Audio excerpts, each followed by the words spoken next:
What's up, guys and gals? Coach Dale here. We are excited to be offering online bike fitting. It's something we've been working on for years, and we finally have a process down that we feel can deliver a really great fit remotely over the internet.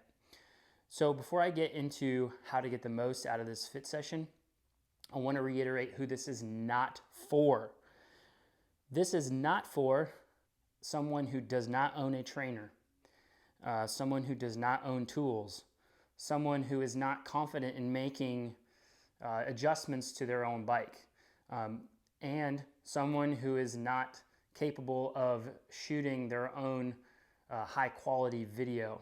Now, we can shoot great video from a cell phone these days. Cameras are amazing on these phones, but I'm going to go through some keys to making sure that the video is good enough to where we can actually analyze that video.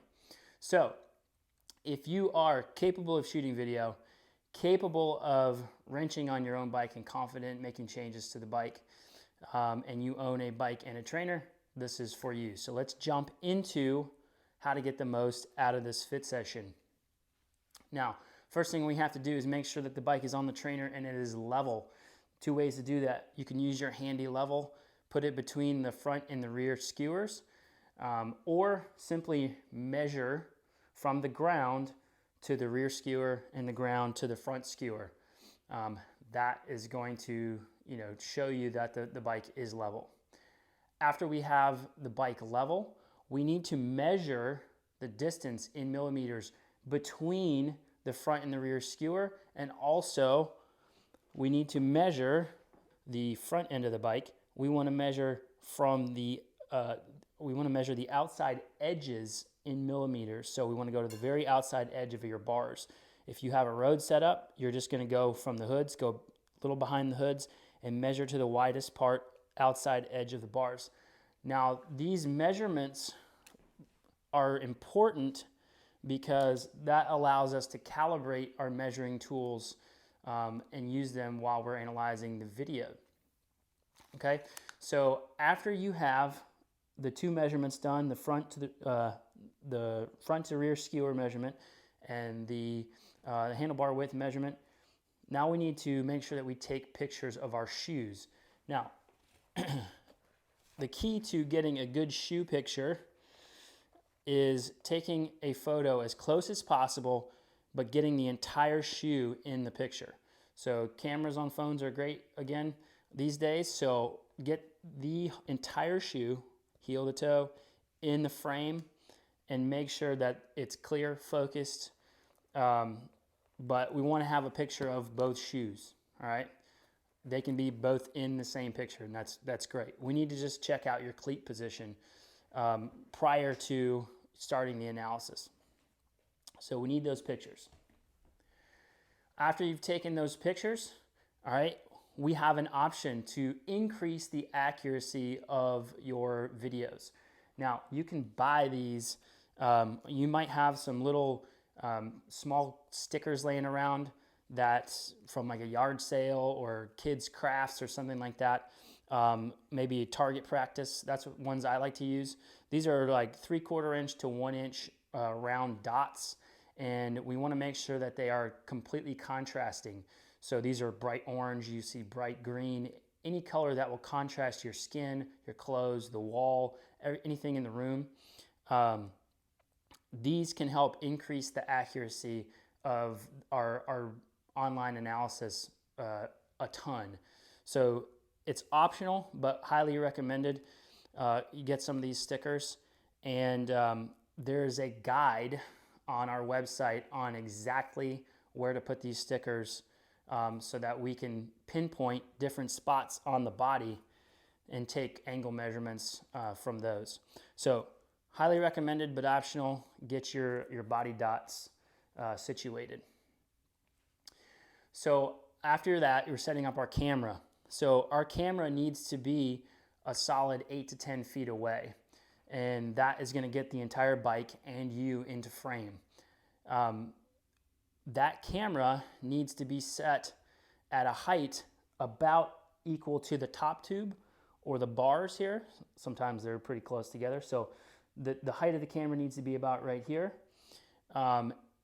and that camera needs to be level side to side and front to back, okay? We need to make sure we get the straightest shot we possibly can.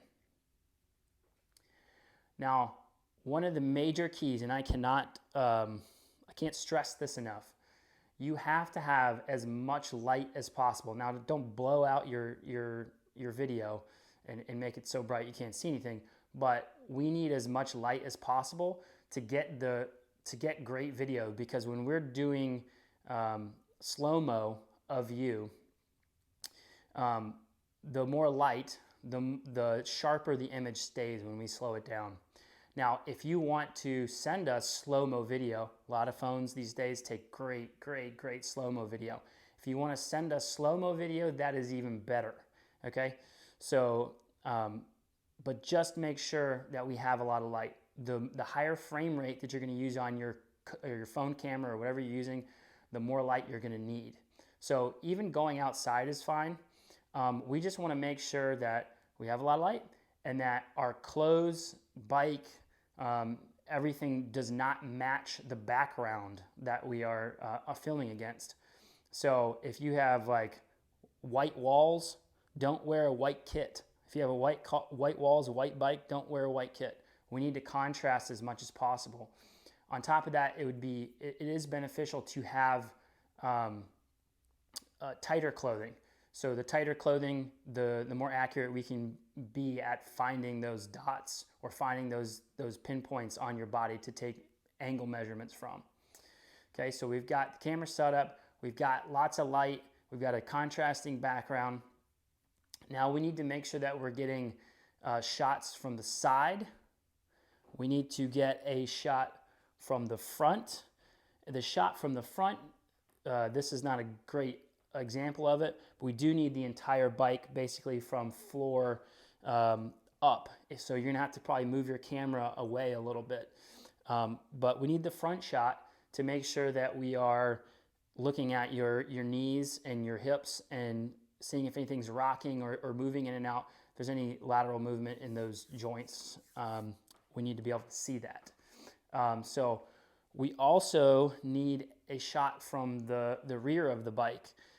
And we use this because a shot from the rear of the bike allows us to see hip rock, pelvic roll, and also your heel position when you're pedaling. It allows us to see those things a little bit easier than from the front. So from the side is the most important one, from the front and from the rear. We need all three of those shots. Now, how do you take those shots? When you are taking those, we need about 10 to 15 seconds of effort in the recording. But here are the keys, and you may need to loop this and get these in your head before you start. One key is riding at a threshold effort. And for people who don't know who that is or what that is, it's something hard. It's a hard effort that you physically could sustain for 60 minutes. So it needs to be a threshold effort. It needs to be kind of at your sweet spot cadence. And for a lot of people, that's 80 to 90 RPMs. All right, so why are we doing this? Because we want to make sure that your bike is as efficient as possible when you're going hard. It's not as much of a concern when you're going easy. We want to make sure that you are dialed in when you're going hard. So other things you can focus on, and we need to, is focus on good posture. Engage your spine while you're doing this. Relax as much as you can. Don't fake it. We don't want to fake comfort, but just kind of relax into your normal riding position. Now, one of the major keys we need to make sure we're doing is on the front side of the pedal stroke. So essentially from about 1 o'clock driving through 5 o'clock, 6 o'clock, we want to make sure that we are driving our heel down, all right? We want to cue the heel down. It does two things. One, it calls on our glutes, those big, powerful, fatigue-resistant muscles, but it also is going to give us the best look at your full leg extension when you're going hard. The easiest thing to think about is trying to keep your feet as parallel to the ground as possible when you pedal. Just think about that. It's not going to be possible, especially if you're on a time trial bike or a triathlon bike, but that's kind of what you need to think about in an effort to get that heel down on the front side of that pedal stroke. Very important, okay? So you've taken all your videos, you've done them at effort, we've got great light, we've got great videos now. So what we need to do is package those up, throw them on your Google Drive, your Dropbox, whatever you use, and then send us the link. Once we have the videos, we're gonna take them, we're gonna analyze them, and we're gonna send you the adjustments we feel you need to make. And then from that point, you make the adjustments. We wanna make sure that you give it a few rides to feel it out, because sometimes it's not automatic. You're not gonna feel the difference just right away. But give it a few rides, feel it out, and then if it's not jiving, refilm yourself all the angles again, and then send those videos to us, and we'll rinse and repeat until we get you dialed in.